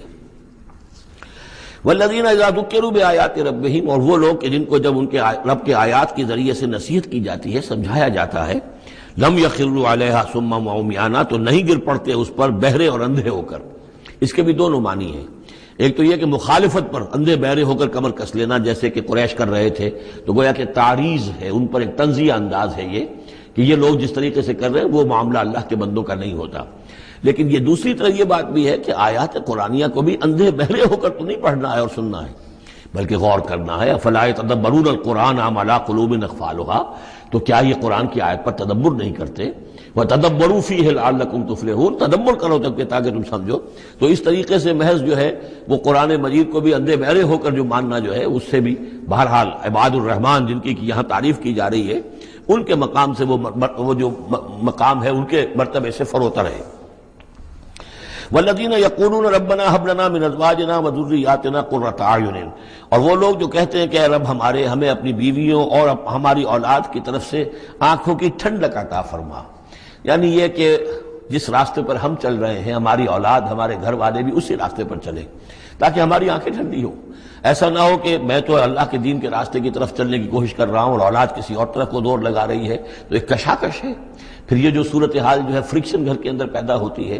تو اللہ تو ہمیں ہمارے گھر والوں سے آنکھوں کی ٹھنڈک عطا فرما. اور آنکھوں کی ٹھنڈک ظاہر بات ہے عباد الرحمن کی کن چیزوں میں ہوگی کہ وہ بھی اللہ کے بندے بنے، اللہ کی بندگی کے راستے کو اختیار کریں. وَجْعَلْنَا لِلْمُتَّقِينَ إِمَامًا، اور ہمیں متقیوں کا امام بنا. اس کا یہ مطلب نہیں ہے کہ یہ امامت کی طلب ہے، بلکہ یہ کہ ہم خود امام ہیں. ایک شخص اپنے گھر کا سربراہ ہے، امام ہے، تو اے اللہ جن کے ہم امام ہیں انہیں متقی بنا دے. اس لیے کہ ظاہر بات ہے کہ میدان حشر میں جب ہم چلیں گے تو ایک شخص کے پیچھے اس کی اولاد چلی آ رہی ہے اور معلوموں کو وہ تو جہنمی ہے جو چلے آ رہے ہیں، یہ خود تو بہرحال ایک نیک آدمی تھا. نہیں، ہمارے پیچھے جو ہماری نسلیں آئیں اے اللہ انہیں بھی متقی بنا. جن کے ہم امام ہیں، جو ہمارے پیچھے ہیں، جن کے کہ ہم دنیا میں جیسے کہ فرمایا ہے ایک حدیث میں بھی آتا ہے کلکم راعٍ وکلکم مسئول عن رعیتہ، تم میں سے ہر شخص کی حیثیت ایک چرواہے کی ہے، اور اللہ نے کچھ نہ کچھ مخلوق جو ہے اپنی اس کے چرواہے کے حوالے کی ہے. تمہاری اولاد ہے، تمہاری بیوی ہے، یہ گھر کنبہ ہے، یہ تمہارا جو ہے یہ گویا کہ تمہارے متبعین ہیں، تمہارے فالوورز ہیں. تو اللہ ہمارے فالوورز کو متقی بنا دے اور ہماری جو امامت ہے وہ متقیوں کی امامت ہو. اولئک یجزون الغرفۃ بما صبروا، یہ وہ لوگ ہیں کہ جن کو بالا خانے ملیں گے ان کے صبر کی جزا میں. انہوں نے صبر کیا. ظاہر بات ہے کہ اللہ دنیا میں بے شمار مواقع آتے ہیں حرام خوری کے، ایک بندہ مومن بچتا ہے. بہت سے مواقع پر اللہ تعالیٰ موقع دے کر آزما لیتا ہے کہ ذرا سی بھی اس کی اندر کمی ہو تو پھر یہ نکل جائے کسی غلط راستے کی طرف. انسان جو ہے صبر کرتا ہے، جذبات کو روکتا ہے، اپنی خواہشات کو روکتا ہے، شہوات کو تھامتا ہے، ان تمام چیزوں کو سنبھال کر یہ سب گویا کہ پوری زندگی صبر ہے. تو بما صبروا اولئک یجزون الغرفۃ بما صبروا، یہ وہ لوگ ہوں گے کہ جنہیں بدلے میں ملیں گے بالا خانے جنت کے ان کے صبر کے عوض. وَيُلَقَّوْنَ فِيهَا، ان کا استقبال کیا جائے گا وہاں جنت میں، ان بالا خانوں میں، تحیۃً وسلاما، سلام کے ساتھ اور دعاؤں کے ساتھ، خالدین فیہا، وہ رہیں گے اس میں ہمیشہ ہمیش، حسنت مستقرا و مقاما، بہت ہی عمدہ ہے وہ جگہ، مستقر کے طور پر بھی، مستقل قیام گاہ کے طور پر بھی، اور مقامہ تھوڑی دیر کے لیے بھی۔ تو یہ گویا کنٹراسٹ ہے، جہنم کو فرمایا ساعت مستقرا و مقاما، اور جنت حسنت مستقرا و مقاما۔ قل ما یعبأ بکم ربی، اے نبی ان سے کہہ دیجئے میرے رب کو تمہاری کوئی پرواہ نہیں ہے، یہ نہ سمجھو کہ میں تمہارے پیچھے اپنے آپ کو ہلکان کر رہا ہوں، تو میرے رب کو کوئی تمہاری ضرورت ہے؟ میری یا میرے رب کی کوئی ضرورت اٹکی ہوئی ہے تمہارے بغیر، وہ بات پوری نہیں ہوگی؟ یہ چھپر تم ہی اٹھاؤ گے تو اٹھے گا، ورنہ اٹھ نہیں سکتا، یہ نہ سمجھو۔ قل ما یعبأ بکم ربی لولا دعاؤکم، اگر نہ ہوتا تمہیں پکارنا۔ اللہ نے یہ بات اپنے ذمے لی ہوئی ہے کہ تمہیں خبردار کر دیا جائے۔ اللہ تعالیٰ وما کننا معذبین حتی نبعث رسولا، ہم عذاب نہیں بھیجتے رہے جب تک کہ رسول کو نہ بھیج دیں، اس لیے مجھے بھیج دیا ہے، میں لگا ہوا ہوں اس کے حکم سے، میں تمہاری گلیوں میں بھی تمہیں سنا رہا ہوں، تمہارے گھروں میں جا کر تم سے بات کر رہا ہوں، اکیلے اکیلے بھی بات کر رہا ہوں، ڈنکے کی چوٹ بھی کر رہا ہوں، لیکن یہ نہ سمجھو کہ کوئی اس میں میری غرض ہے یا میرے رب کی کوئی ضرورت ہے۔ قل ما یعبأ بکم ربی، میرے رب کو تمہاری پرہیزگاہ کے برابر کوئی وقت تمہاری نہیں ہے ان کے نزدیک، لولا دعاؤکم، اگر نہ ہوتا تمہارا پکارنا، فقط کذبتم، تو دیکھو تم نے جھٹلا دیا ہے، فسوف یکون لزاما، اب عنقریب یہ تمہارے ساتھ چمٹ کر رہے گا، یعنی یہ کہ اس کا جو عذاب ہے، اس کی جو پاداش ہے وہ تمہیں مل کر رہے گی۔